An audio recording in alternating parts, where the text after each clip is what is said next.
నమస్తే welcome to meta news. ముందుగా ఈ వీడియోని లైక్ చేయండి, షేర్ చేయండి. మరిన్ని ఇంట్రెస్టింగ్ పొలిటికల్ అప్డేట్స్ కోసం మెటా న్యూస్ని సబ్స్క్రైబ్ చేయండి. ఇక మ్యాటర్లోకి వస్తే, తెలంగాణలో కాంగ్రెస్ ప్రభుత్వం ఏర్పాటై ఏడాది కావస్తున్న వేళ కీలక నిర్ణయాల దిశగా అడుగులు వేస్తుంది. గత ఏడాది డిసెంబర్ 7న కాంగ్రెస్ ప్రభుత్వం ఏర్పడింది. ఏడాది పాలన నేపథ్యంలో సీఎం రేవంత్ రెడ్డి జిల్లాల పర్యటనకు సిద్ధమైపోయారు. తాము చేసిన అభివృద్ధి సంక్షేమ కార్యక్రమాలను వివరించబోతున్నారు.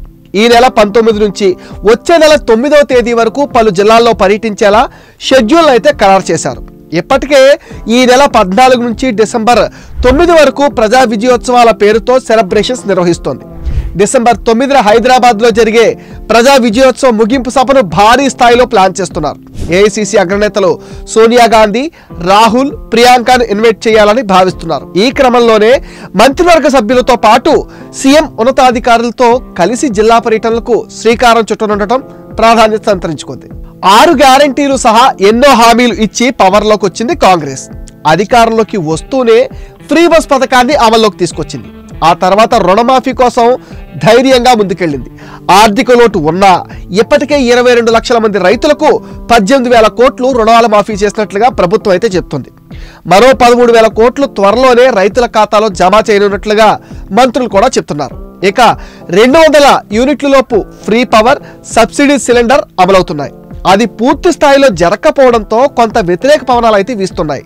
రైతు భరోసా పథకం అయితే అటకెక్కేసింది. ఒక సీజన్కు ఎగనామం పడింది. అది ప్రభుత్వానికి కాస్త ఇబ్బందికరంగా మారింది.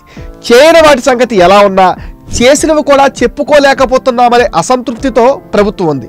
అందుకే అమలు చేసిన వాటితో పాటు త్వరలోనే మరికొన్ని సంక్షేమ పథకాలు తీసుకొస్తామనే విషయాన్ని ప్రజల్లోకి తీసుకెళ్తుంది రేవంత్ సర్కార్. ప్రస్తుతం వీలైనంత త్వరగా రైతు భరోసాని అమల్లోకి తీసుకురావడం ద్వారా అపోజిషన్ పార్టీని డైలమాలో పడేయొచ్చని ప్లాన్ చేస్తున్నారట సీఎం రేవంత్. బీఆర్ఎస్ ప్రభుత్వం 2 విడతల్లో 10,000 రూపాయలు రైతు బంధు కింద ఇచ్చింది. కానీ కాంగ్రెస్ రైతు భరోసాగా హామీ ఇచ్చి అధికారంలోకి వస్తే 15,000 రూపాయలు ఇస్తామని చెప్పింది. బీఆర్ఎస్ ఎకరాకు 5,000 రూపాయలు ఇస్తే మరో 2,500 పెంచి 7,500 ఇస్తామని కాంగ్రెస్ హామీ ఇచ్చింది. కానీ ఏడాది అవుతున్నా ఇవ్వలేదని విపక్షాలు విమర్శలు చేస్తున్నాయి. రైతులు కూడా 1000 కళ్లతో ఎదురు చూస్తున్నారు.